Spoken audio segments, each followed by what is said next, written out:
Pada pertemuan ini kita akan membahas perkembangan kalkulus dalam sejarah matematika. Kalkulus merupakan salah satu cabang matematika paling berpengaruh dalam perkembangan ilmu pengetahuan modern karena berperan penting dalam memahami perubahan, gerak, dan hubungan kontinu. Munculnya kalkulus tidak terjadi secara tiba-tiba, melainkan melalui proses sejarah yang panjang dan melibatkan kontribusi dari berbagai peradaban serta tokoh-tokoh besar matematika. Dengan mempelajari sejarah perkembangan kalkulus, mahasiswa diharapkan tidak hanya memahami konsep matematisnya, tetapi juga menyadari bagaimana ide-ide abstrak berkembang sebagai respons terhadap kebutuhan ilmiah dan filosofis manusia dalam memahami alam semesta. Lahirnya kalkulus didorong oleh kebutuhan manusia untuk memahami fenomena perubahan dalam alam, seperti gerak benda, pertumbuhan, dan perubahan kuantitas secara terus-menerus. Pada masa awal perkembangan ilmu pengetahuan, para ilmuwan menghadapi keterbatasan matematika klasik dalam menjelaskan kecepatan sesaat atau luas daerah yang dibatasi kurva. Permasalahan ini muncul terutama dalam fisika, astronomi, dan mekanika. Oleh karena itu, dibutuhkan pendekatan matematika baru yang mampu menangani konsep perubahan secara kontinu. Dari sinilah gagasan awal kalkulus mulai berkembang sebagai solusi terhadap persoalan-persoalan ilmiah yang tidak dapat diselesaikan dengan metode aritmetika atau geometri sederhana. Akar kalkulus dapat ditelusuri sejak masa Yunani kuno, khususnya melalui metode eksaustif yang dikembangkan oleh para matematikawan seperti Eudoxus dan Archimedes. Metode ini digunakan untuk menghitung luas dan volume dengan cara membagi objek menjadi bagian-bagian yang sangat kecil.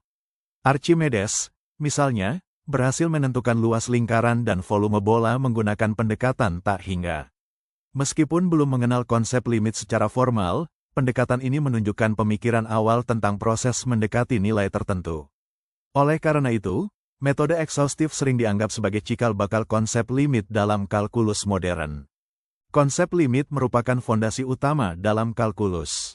Limit digunakan untuk memahami nilai suatu fungsi ketika variabelnya mendekati nilai tertentu. Gagasan ini sangat penting dalam menjelaskan kontinuitas, perubahan, dan infinitesimal. Melalui konsep limit, matematika mulai beralih dari pendekatan diskrit menuju pendekatan kontinu. Limit memungkinkan para matematikawan menjelaskan perilaku fungsi pada titik-titik tertentu yang sebelumnya sulit dianalisis. Tanpa konsep limit, pembahasan tentang turunan dan integral tidak dapat dilakukan secara rigor.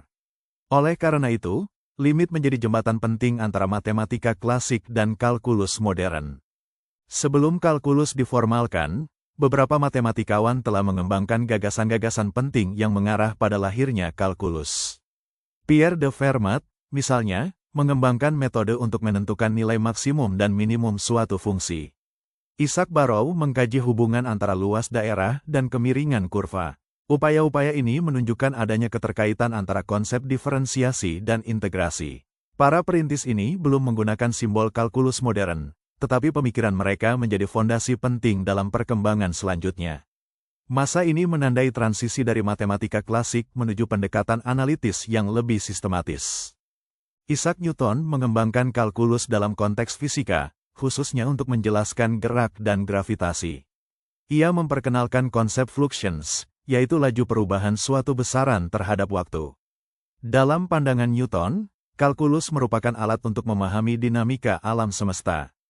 Pendekatan Newton sangat terkait dengan konsep waktu dan perubahan kontinu. Melalui kalkulus, Newton mampu merumuskan hukum-hukum gerak dan gravitasi universal. Meskipun notasi yang digunakan berbeda dengan notasi modern, kontribusi Newton sangat besar dalam menjadikan kalkulus sebagai alat utama dalam fisika dan ilmu alam. Secara terpisah dari Newton, Gottfried Wilhelm Leibniz mengembangkan kalkulus dengan pendekatan yang lebih simbolik dan sistematis. Leibniz memperkenalkan notasi diferensial seperti dx dan dy serta simbol integral yang masih digunakan hingga saat ini. Notasi ini memudahkan pemahaman dan penerapan kalkulus dalam berbagai bidang. Pendekatan Leibniz menekankan hubungan logis antara diferensial dan integral. Karena kejelasan notasinya, sistem Leibniz lebih cepat diterima dan dikembangkan oleh matematikawan Eropa. Kontribusi Leibniz menjadikan kalkulus sebagai bahasa universal dalam matematika modern. Dalam kalkulus, turunan dan integral merupakan dua konsep utama yang saling berkaitan. Turunan digunakan untuk mengukur laju perubahan suatu fungsi, seperti kecepatan atau kemiringan grafik. Sementara itu, integral digunakan untuk menghitung akumulasi, seperti luas daerah atau total perubahan. Hubungan antara keduanya dijelaskan dalam teorema fundamental kalkulus. Teorema ini menunjukkan bahwa diferensiasi dan integrasi merupakan dua operasi yang saling berbalikan. Pemahaman terhadap hubungan ini menjadi inti dari kalkulus dan membuka jalan bagi berbagai aplikasi dalam sains dan teknik. Dampak kalkulus terhadap perkembangan ilmu pengetahuan sangat besar. Kalkulus menjadi fondasi utama revolusi ilmiah dan memungkinkan perkembangan pesat dalam fisika, teknik, astronomi, ekonomi, dan teknologi. Banyak fenomena alam yang kompleks dapat dimodelkan dan dianalisis menggunakan kalkulus. Selain itu, kalkulus memungkinkan pembuatan prediksi dan simulasi yang akurat. Dalam dunia modern, hampir semua bidang sains dan teknologi bergantung pada kalkulus. Oleh karena itu, kalkulus tidak hanya penting sebagai cabang matematika, tetapi juga sebagai alat utama dalam memahami dan mengendalikan dunia nyata. Secara filosofis, kalkulus mencerminkan cara manusia memahami perubahan dan kontinuitas dalam realitas. Kalkulus menunjukkan bahwa matematika bukan sekadar kumpulan rumus, tetapi hasil refleksi mendalam tentang alam dan gerak. Perkembangan kalkulus juga menunjukkan pentingnya kontribusi lintas budaya dalam sejarah matematika. Dari Yunani kuno hingga Eropa modern, kalkulus berkembang melalui dialog ide dan kebutuhan ilmiah. Dengan memahami sejarah dan makna kalkulus, mahasiswa diharapkan memiliki apresiasi yang lebih dalam terhadap matematika sebagai ilmu, sekaligus sebagai produk intelektual manusia yang terus berkembang.